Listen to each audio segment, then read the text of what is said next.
Berserk, a manga that has been on the tip of everyone's tongue when it comes to recommendations when starting to read manga, and some people would even argue the peak of fiction. If you're watching this video, you've probably read it, or you've watched it, or you know what happens. But I guess that everyone loves to have a conclusion, and that's what this video is about today. What if Miura-san got to finish his work? What if the publishers decide to keep Berserk going? These are things that we don't know the answers to, of course, with the latest volume finally coming out. But let's say they did decide to keep going. What would be the ideal Berserk ending, and how should it go? This has been discussed numerous times throughout the length of Berserk as it's being published, and eventually when the final chapter came out, it became even the highest bit of discussion when people kept on trying to find out what would happen if the series continued. So today we're going to be looking at some hypothetical and ideal endings that fans want for the series. So spoilers for everything of Berserk, because we're going to be talking about potential endings, talking about whether or not we think these are good ideas, bad ideas, or just interesting ideas in general. So let's get to it, shall we? This guy here, Gary, I'm a comic book scholar of sorts, so clearly this guy's, very educated. Let's see what he's got to say. If I wrote the ending, it would be a happy ending, or as happy as possible. Basically, the heroes return to Midland. It's now been a few years later. Griffith is about to marry the princess and become king. He's established peace, defending his kingdom, bringing almost all people of Midland within its boundaries, creating a kingdom rivaling that of Berserk's. Almost an exact copy. Then on the day of his marriage to the princess, it will happen on another eclipse. Unknown to Griffith, he was betrayed, but the void and other god hands. Griffith is by no means a good person. Kind of true, I can get around that. But he's about to lose his dream, and the Moonlight Child is sort of messing with him, so he fights to defend it. However, his apostles betray him, save for a few. One of them is Zod, who has regained his humanity once more during these years as a soldier. Guts and the others try to defend the citizens from the apostles and Godhand. Then the creatures of Fairyland come to their aid. Skull Knight gets his revenge on the Void, dies in the process. Zod dies by one of the Godhand. Farnese and Shirke, with the other witches, summon the four kings to help against the Godhand. Godhand gaining a victory, killing them all. Magical monsters still exist, but apostles are dead or revert to humans. Griffith is human, and Guts and him have a rematch. Guts kills Griffith, but also kills his boy. Okay, I'm not really understanding where this is a happy ending. Gary, I think you went a bit dark there. The world begins to recover as humans and magical folk become friends once more. Mostly everyone lives on the team. Years later, Guts and Casca live at Godot's old house. They live by themselves. Casca can't get pregnant again. However, the two hear noises outside and see small infant crying under a tree, seemingly abandoned. Child resembles the Moonlight Boy and Griffith. The two decide to adopt it and claim that destiny can be altered. I see the point in which he's trying to make, saying that by having Guts kill Griffith and in turn killing his son and having to deal with that, but then end up having another one that comes along later. I like the idea of Griffith being betrayed by the God Hand, but I think being a part of the God Hand is seemingly not really something that I think would happen. I also don't think he would care to marry the princess. I think Guts may have no reason to want to help, except maybe for Casca convincing him that they need to help the city. They decide to have a rematch to the death. Seems very unlikely, especially because, who's going to allow that? No one's going to allow that. If the God Hand attacks the city, then everyone will have to know what Griffith did. Let us read some more. Griffith's plans to revitalize humanity will move forward, and at some point a new conflict will force Guts and Co to return to Midland. This conflict may be the rise of a new Bahelit bearer with an army of apostles created by the God Hand's other members, because Griffith has begun regaining his humanity and is no longer fit to serve their darker aims. Femto's role as the Lord of Longing hyper-focused him on Griffith's original goals, but now that many of those goals are fulfilled, combined with the elements of the Moonlight Child fused to his mortal vessel, his human capacity for emotions like love, empathy, and compassion are reasserting themselves. Zod remains loyal to Griffith out of respect for his strength. Guts and his companions arrive in Falconia before the war properly starts. In order to stop the monsters, both parties come together as grudging allies after finally encountering each other. I could see that possibly happening. Final battle involved the destruction of the remaining God Hand angels, the Skull Knight and Zod. Thus also ends the other apostles, rendering many of them human again, while others and many lesser monsters die outright. In the aftermath, Griffith approaches Gus and asks for a final do, which loses in order to end the God Hand forever by eliminating the last traces of Femto.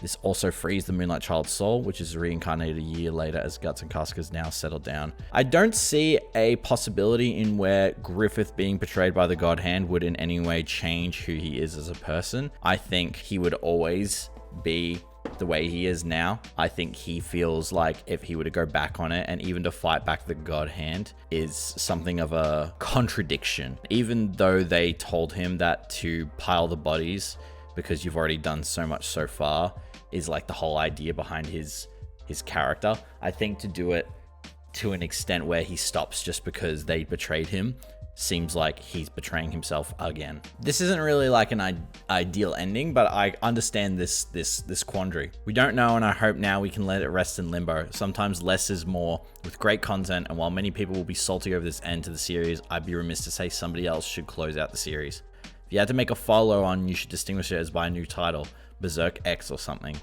But I think treating Berserk as the same story without the mind behind it would be foolish. However, concluding the story through a respectful sequel that pays homage to the original could be done correctly any number of ways, i.e. time skip. Time skip or a sequel series, I think would really feel weird.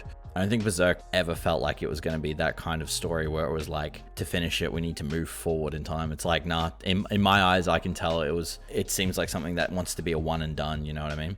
All right, let's moving on. Let's go to the Reddit. Griffith will act impulsively and destroy himself again despite being at the cusp of total victory.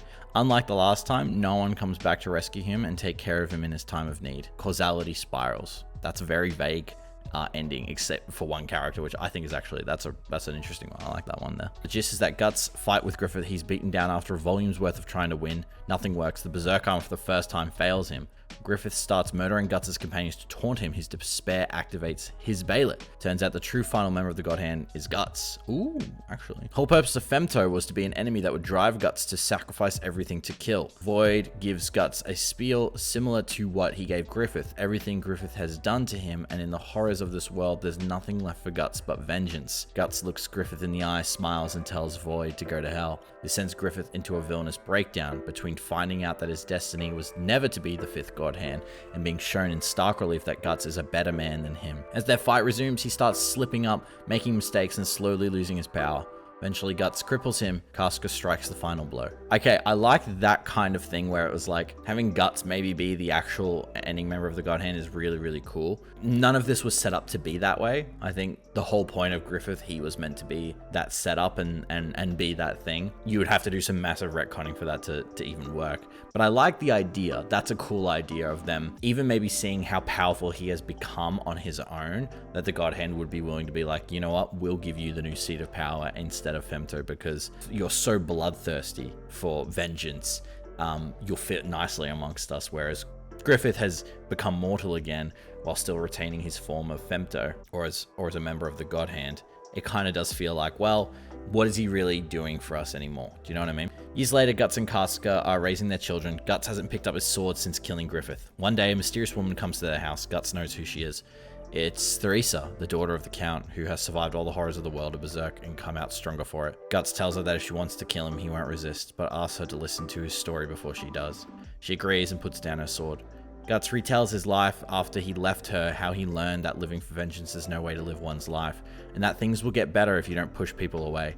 He tells her that she probably needed to hate him to keep living then, but that now, if she doesn't let go of it, she'll find that's all she has. He repeats that if she wants to kill him, that's her right, but that if she doesn't, she can go in peace with a bite to eat for the road. The last panel of the manga is Theresa looking down at her sword.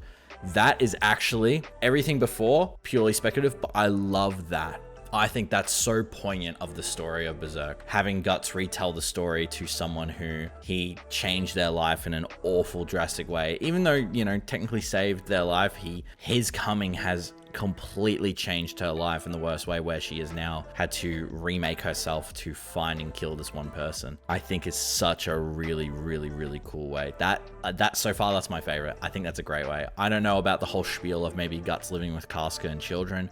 I do think him saying to let her kill him is very Guts-like, to tell the story and then have her look down at her sword. That's a really cool panel because it does echo the entire story from the beginning. Some of the things that I think Guts needs to constantly think about. That's really, really cool. I like that one a lot. All right, moving on. I think Guts will move on with Casca and his new friends and choose peace. I think he'll give up his rage and lust for revenge and choose to help Casca heal. And Griffith won't be able to handle it again. He'll be his own downfall without Guts having to take up his sword against him, except to defend what he has so he doesn't ever lose it again, like he promised. Miura won a happy ending, so I'm not out here for the miserable ending theories. I think the thesis of Berserk is struggling against anger, using what power you have to protect the things you love, not destroy what you hate. The worst thing that could possibly happen to Griffith is Guts forgetting about him and moving on with his life. Casca and his friends safely in his arms. I agree with that. I agree with that last statement. Miura wants a happy ending, and having the idea that protect the things you love, not destroy what you hate. And agree, the reason Griffith became so un-Griffith is because the one person he saw close to his equal left him to follow his own goals and his own pursuit in life. And now feeling like he'd been abandoned, he feels though that life is pointless. So it makes sense for that to be an ending where, you know what, Guts just moves on with his life away from Griffith, you know, despite all the anger he has against him and how he'll never be able to forget the awful things he did. He still just moves on, you know? And I think that's a really cool way. It'd be definitely something completely new. I think that maybe the Shonen fans may not be a fan of that, but I think it's still cool. Casca will despair. She will use the Bailet. She'll sacrifice Griffith, who she still loves. Guts will kill her. Jesus. I don't know about that. I don't know about that one. I think the idea of her using the Bailet and sacrificing Griffith is kind of a cool little, like, ooh, loophole, right? Because, you know, she could still partially love him. You have to get rid of the thing that you still care about to use the Bailet. But I think that makes no sense in terms of the pointlessness. I think it's just trying to be dark for dark's sake. So sorry, King. I'm not gonna go with that one. Ew, what's this? No. No. Yeah, yeah, looks like it's canon. Let's keep going. I think that Casca will kill Guts. After the final fight and Griffith is killed, she will stab him, then herself when she realizes what she did. The rest will live. Isidro will go through his life modeling himself after his hero. Shirky will choose to live like her teacher. Farnese and Roderick will be happily married, and Serpico will never leave her side, but none will ever forget about Guts. I think it kind of feels like it's really missing the point, this prediction here. Like, you know, a whole final fight with Griffith is something that I think is going to happen, but may not necessarily be a fight to the death. Okay, I'm trying to wrap my head around this one. I think what this guy's going for is essentially that Casca will kill Guts because after killing Griffith using the Berserk armor, he won't be able to be controlled anymore. So that's why she's trying to save him by killing him, or save everyone else. She'll have to, right? Because he'll have become, you know, the beast. Okay, I could see that. Killing herself, I don't think she would do that. She's been through so many awful things. I think she could still move on. I think that's the whole point. If she doesn't do that, that kind of goes against the whole theme of the story. It's just going to be, it's trying to be dark and morbid for the sake of it. You know, just like those kind of like fantasy shows, movies and stuff that try and be dark because dark is cool, when in reality, they actually don't have a reason for what they're trying to say with the very dark tone. What is the point of Casca killing herself and getting through all that for nothing? You know, especially when there are characters who we have come across who have gone through such awful things being around Guts that they regardless still decide to move on. And it's because of him that they do so, because he is a testament to that way of living. Even by going through the worst things imaginable, he still moves on. Casca would have to do that. So I don't think she would kill herself. That seems very un-Casca-like. I don't think her mind would be so warped, especially if she can look at Guts. Farnese and Roderick will be happily married and Serpico will never lose. Yeah, I guess so. I mean, it's safe, but it's kind of like, I do like the idea of Isidro modeling himself after Guts, and how the idea that even if Guts were to die, because I think it's a very possible thing, if Miura-san got to make the ending he wanted to make and Guts did end up dying, I think him living or dying would be like a debate of like what would be best. I think him dying, the best result of it coming is that everyone remembers him. No one forgets him. None of them forget Guts, this man, the Black Swordsman. But if he lives, then of course you want to make sure that he has a very quiet, simple life. Because of everything he's gone through, he never picks up a sword again. Yeah, I'm with this guy. Guts dying, what would it achieve? Guts' entire journey thus far in Berserk has not only been about struggling through the shit in his life, but about learning to find a purpose in life and treasuring the things he values most. Exactly. 100% agree. That's exactly what I believe as well. So if you try to do an ending where it's just the darkest ending possible, I think you're forgetting the whole point of Berserk. Just because you've had some of the most horrific things happen to Guts does not mean the ending will be any more. I think these are people who love moments like the eclipse so much that they want something like that again. You know what I mean? This is an interesting one. If you think this story will have a happy ending, you haven't been paying attention. At any rate, I think it would be really strong character development if Casca was able to move on from the trauma of the eclipse and learn to live with Guts. If you think the story will have a happy ending, well, like we've been reading, Miura said he wanted to have a happy ending. So I think maybe someone else hasn't been paying attention. Also, that quote, that's Game of Thrones, dude. If you think this story will have a happy ending, you haven't been paying attention. That's a Game of Thrones quote. Just because it's dark fantasy does not mean they all have to follow the exact same trajectory. Game of Thrones didn't really have a happy ending. It was bittersweet, but it also didn't make fans happy, so maybe it did kind of promise what it said. I was always thinking that Berserk would have a happy ending because everything had been so dark, it would have been worth it. And I think that's why a lot of people like it, is because even though it gets worse and worse and worse, there's this small tiny light at the end of the tunnel, you know? Like it or not, there are some things that Berserk does that go with tropes and then don't go with tropes. I think maybe to do the exact same thing as every other dark fantasy story and have a very dark ending, at least a bittersweet one, is actually very, very expected. And I think what Berserk excelled so well in is doing the unexpected. You didn't expect the whole Griffith Moonlight Boy fusion. You didn't expect that. You didn't expect all this other stuff to happen. So it does feel like there are some things that maybe fans are getting mixed up in terms of what they think dark fantasy should have and then what Miura-san wanted to have. I guarantee you if Miura-san did something like that, you would have an entire like Rise of Skywalker remake The Last Jedi kind of situation. There we go, the guy said it. Is it fucking Game of Thrones? Guts dying or living makes more realistic sense to me than Griffith dying. I actually don't see, even though I always wanted Griffith to be killed ever since the beginning, I never thought he would. I never really thought he would. I think that he would lose everything he loves. I think that's a better ending in terms of what happens to Griffith. And I think people are also forgetting that when it comes to these ones of like, oh, Guts kills Griffith, is like, don't forget Moonlight Boy and Griffith are attached. So of course, maybe later in the story, there'd be this whole thing of how to separate the two souls. But even then, killing Griffith seems like just the most obvious thing that would happen. I'll preface it again. I think Berserk excelled so well, and so do other stories that stand out, is because they go against the grain of what people would expect. But they give things they didn't expect or things they didn't know they wanted. Berserk isn't like Game of Thrones. It's not going to be a cut and dry or let's tie up all the loose ends. You know, because the ending we have now is something that I think a lot of people actually find a lot of value and a lot of closure in. And I myself find some closure in that final ending. But I think if you had an ending that Miura-san wanted that he could stick around for and make, it wouldn't involve basic Guts kills Griffith.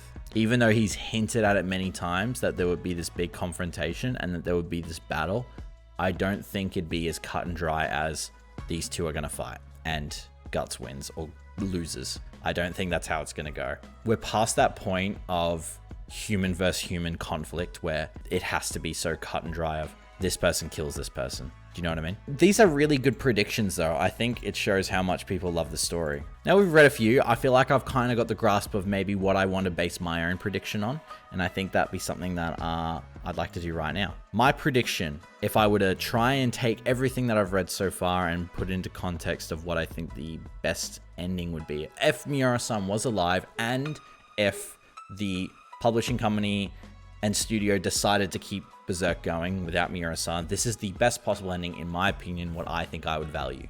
I'm going to take from some of these, of course, as well, because these are some great ideas. I think it would have a very happy, quaint ending. I think the God Hand as a plot device need to be kind of taken away from the equation. I think Griffith will, in some ways, enlist the help of Guts to destroy the God Hand, because at the end of the day, while Griffith used the power that they gave him, he knows and understands that in order to achieve the kingdom he wants, he will have to destroy the God Hand, because if they stick around, the idea of evil sticks around, then in a way, it's just going to cause more things he'll have to fix. He'll never have that perfect ideal kingdom forever. Falconia won't last forever. It's a ticking time bomb at this point. I think more or so what his ending would be is that Princess Charlotte will learn of Griffith's betrayal and learn of the things he's done. He'll essentially just lose everything. He won't die, he won't be killed, but he'll be shunned. And even the demons won't follow him. Even the apostles won't follow him. Because if we go by what we're doing and destroying the God Hand, all of them will turn human, which will be kind of cool. I like that idea. But Princess Charlotte will say how she doesn't want to have a child with a man who had done such things.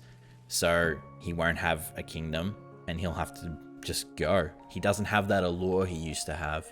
By destroying the God Hand and thinking he can keep his kingdom, have his cake and eat it too, it ends up just damaging him further. So of course, he loses his kingdom and he wanders the earth alone. I think that's a good fate for him because he's not putting stock in the things he cares about, to the people he cares about. He's putting his stock in a dream that doesn't have anyone with him. I think it's poetic justice for him to have done all this for a dream, that is now denying him. The dream says, no, we don't want you. You are not worthy of this dream. Even all the things you've done makes it so that you're not worthy for this dream. I think that'd be very poetic justice, because then it would show that Guts and what he's doing, where he's spending time with his friends and furthering it to help people and try and be a better person, find what it is that he wants to do with his life, especially in the, where we are in the later chapters, makes more sense. Griffith will enlist the help of Guts, and in return, Griffith will find a way to split his soul from Moonlight Boy, and Guts would begrudgingly have to say yes, and I think Casca would help in that manner. But Casca would make it very clear that if he doesn't fulfill his promise, she will kill him. She will kill Griffith. And I think that is also a good way to sum up her character. So finding the God Hand, and then eventually, of course, Guts settling down. Maybe they can't have children, the only child they have is the Moonlight Boy, and maybe he doesn't age. I think there needs to be some kind of thing like that where there is something magical that is stopping this kind of growth of this boy, because clearly this boy is much smarter than just a child. He has intellect. He knows when things are changing and happening to him, and he knows how to get places. All in all, I do think that person, I forgot the username, but that prediction where they had Therese, daughter of the Count Slug, finding Guts and saying she'd been looking for him and training her whole life to come and kill him, and then having him tell her the story and then have her still decide, and the final panel be her sword or his sword. And I think that is just so perfect. I'd love to see, though, of course, what it is that Guts would do with his life. He always said that the only purpose he really had was swinging his sword, but I want him to, I guess, try and find something else. Like, what would he do? I'd like him to be like, I don't know, a writer or something. Even though he never saw point in having books, I think it'd be cool that he sat down and wrote down his story, something that people should read and know about. So that's my ideal ending. I think for the rest of the characters, maybe some of them meet an unfortunate fate. I'm not sure. It's hard for me to predict when it feels like there's still so much growing for those characters, especially Isidro, Serpico, all the others, especially Farnese. I think it'd be very hard for me to try and figure out what would happen to them. But for the big players, for the main ones, yeah. I think Skull Knight as well would just die. He would get what he wanted. And I think he knows that he's in the point of no return. He knew that through Millennium, this was going to end with him losing his life to get his revenge, and I think he accepted that at that point. But I think also the point he's trying to make to Guts is that you don't have to be like me. Even though I did the things you did, exactly the same, you don't have to be like me. So yeah, I don't know. I think those are some pretty decent predictions, I think collectively we could probably write our own manga and just finish that. So that's pretty cool. Not bad, Berserk community. I see you. Again, I just want to preface as well, while the final volume is coming out soon, and we're going to find out maybe whether or not the story will continue or not. Either way, I don't mind. I think the ending we have now is pretty cool. If we do get more chapters and the series continues and we do get an officially full ending that Miura-san had previously written before his passing of what he wanted and his wishes, then sure, why not? I'm up for either. All in all, this was just a fun little video I wanted to make to try and get the juices flowing of like what would happen, if he was still around. So if you enjoyed it, please leave a like or subscribe or comment your prediction. I'd love to hear what your ideal prediction endings for Berserk would be. But anyway, guys, that's all. Thanks for watching. See ya.